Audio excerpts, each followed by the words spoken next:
Hey, what are you two doing? My anger from yesterday hadn't cooled off, so my tone was harsher than usual when I confronted them. We're just moving your stuff out of the room. It's spacious and perfect for Linda's new room, don't you think? They had ignored what I said yesterday and were moving my belongings without asking. Did you forget what I said yesterday? Stop this nonsense right now! Do you even understand your place, Sarah? I'm the one paying the rent here. What right do you have to oppose what I have decided? John fired back, his voice laced with criticism. Linda, standing next to him, looked at me with a smug smile. I'm the one paying the bills. You, who haven't contributed a single dollar, have no say in this. If you can't follow my decisions, maybe we should just get a divorce. My name is Sarah. I'm a busy 27-year-old corporate worker, married for 3 years. My husband, John, is the same age as me, 27.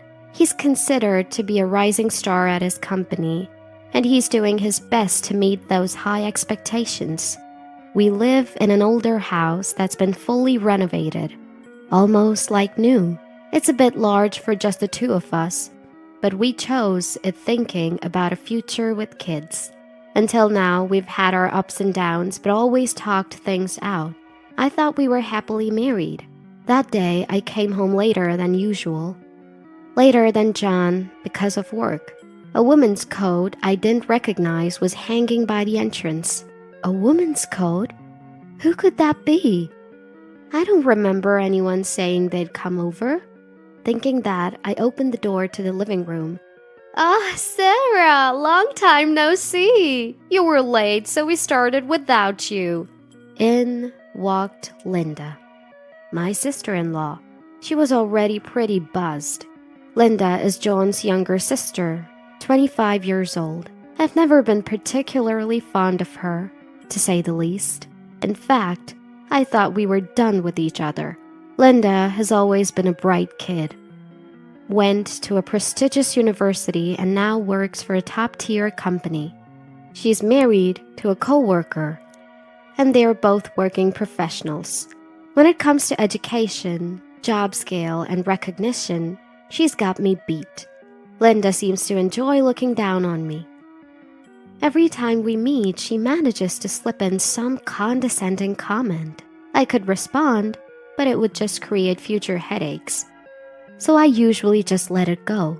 But that's only made Linda more brazen. I know it's too late to fix that now.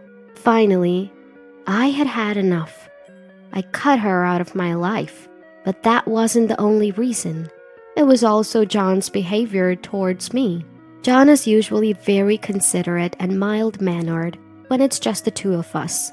But when Linda is around, he's equally condescending. I don't know if he's showing off for his sister or what, but he starts treating me like dirt. That behavior from John, despite my warnings, never changed.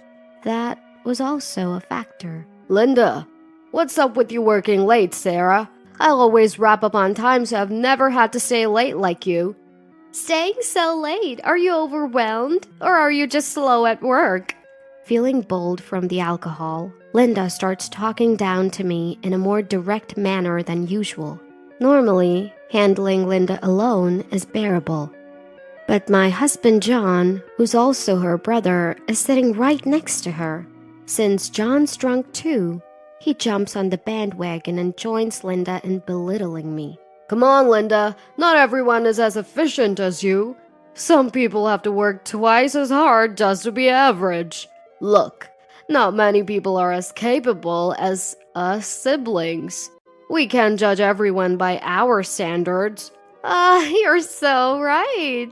Sorry, Sarah. I guess I was being a bit too judgmental. Well, there's no need to apologize, Linda. You are awesome. That's a fact. Now, the John standing before me felt like a different person. He was looking down on me together with Linda. I wanted to fire back, but decided to just put on a fake smile to avoid making things more complicated. In the end, Linda left just before midnight. I really didn't want to clean up so late at night. After all, the mess was made by John and Linda, not me. But this is my house, so I know I have to do it. John gave me orders as if it were the most natural thing in the world. Look, it's already late. I'm going to bed. Sarah, you clean all this up. At that moment, I couldn't hold back any longer. What's with that tone? Why do I have to clean everything up? You and Linda made the mess. You clean it up. Why do you expect me to do it right from the start? Don't you think that's strange? John seemed taken aback by my sudden outburst. But then he became even more stubborn, insisting that I had to clean up. I make more money than you, you know. Stop giving me lip when you earn less.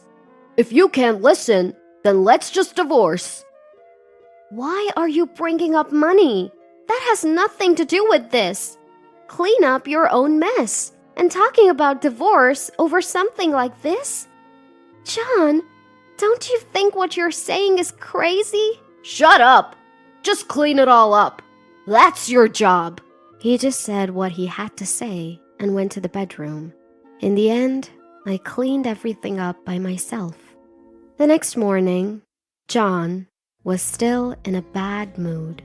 I knew that talking would just make things worse, so I avoided any conversation with him. I wanted to make up with John quickly, but we both left the house without reconciling. I ended up coming home late again that day. My steps were heavy as I walked back into the house. Work and home life were both a mess. I needed to resolve things quickly. The situation was only getting worse with time. I couldn't afford to be fighting with John at a time like this. I'll apologize to John no matter what he says, and we'll make up. I was focused on just that. I'm home! As I opened the front door, I saw the same coat from yesterday. I heard familiar voices coming from the living room. You've got to be kidding me. She's here again? As much as I hoped I was wrong, when I walked into the living room, Linda was there. Just like yesterday, she was drinking and making a mess with John. Sarah, thank you for working so hard, late, every day. We started without you because you never seemed to come home. Linda's sarcastic comment. I wanted to make up with John right away, but with Linda being there, that was impossible. I genuinely felt Linda was in the way. Yet, no one in the room understood my thoughts. We started because you never came home, even though we waited for you. Can't you come home earlier? Now, John was piling on with Linda's sarcasm. I couldn't understand why I was being blamed for something we never agreed upon. Moments ago, I was eager to make up with John. But now, my spirit deflated rapidly. Why am I thinking so much for these people? This thought began to sprout in my mind. John, unaware, said something outrageous. By the way, Linda will be moving into our house next month. Make room for her by clearing out some of your stuff. Upon hearing John's words, all my pent-up frustration exploded. Hold on. What's this all about? This is the first time I'm hearing about this. Explain!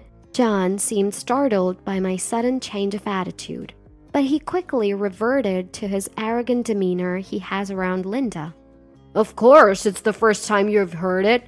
I'm just telling you now. And Linda's going to live here? What about her husband? They're not both moving in, are they? Her husband? Oh, you mean her ex-husband. Ex? What's going on? I can't see the full picture. Linda got divorced recently. Her ex moved out and she's been living alone. Her lease is up at the end of the month. Isn't it a good opportunity? It's spacious here and we can save on rent. What? Why didn't you tell me about something so important? I was rapidly losing faith in John. He planned this all by himself and tells me about it while drunk? While I was confronting John, Linda was watching me with a snide grin. Just accept it, Sarah. It's already decided. I won't accept it. What? Sarah, what are you saying? I said I won't accept it. I won't accept Linda living here with us. Sarah, what are you talking about? The one who's out of line here is you, John. I glared at John and Linda. I don't know what the two of you are planning, but I absolutely disagree. Both of you sober up and think about what you're going to do. With that, I retreated to a separate room. Instead of making up, just like yesterday, I spent the day in a separate room. The next morning, I was awakened by a loud noise. What's that noise? Opening my bedroom door and glancing down the hallway, I see John and Linda messing around with my stuff and furniture. Hey, what do you think you're doing? Still fuming from yesterday, I confront them more assertively than usual. We're cleaning your stuff from the room. That room is big and perfect for Linda, don't you think? Ignoring what I had told them yesterday, they're moving my stuff without my consent. Did you forget what I said yesterday? Stop this nonsense right now! Do you even know your place, Sarah? I'm the one paying the rent for this house. What right do you have to oppose what I decide? John retorts in a condemning tone. Next to him, Linda watches me with a smug smile. I'm the one paying the rent, so you, who hasn't contributed a single dollar, have no say. If you can't listen, maybe we should just get divorced. Divorced? This has to be a joke. What on earth is John talking about? I freeze, not comprehending his words, misinterpreting my silence. Linda pipes up. Sarah, do you even understand your position? You haven't paid a dime. Your arguments have no weight. Why don't you just give up? You're just making yourself look pathetic.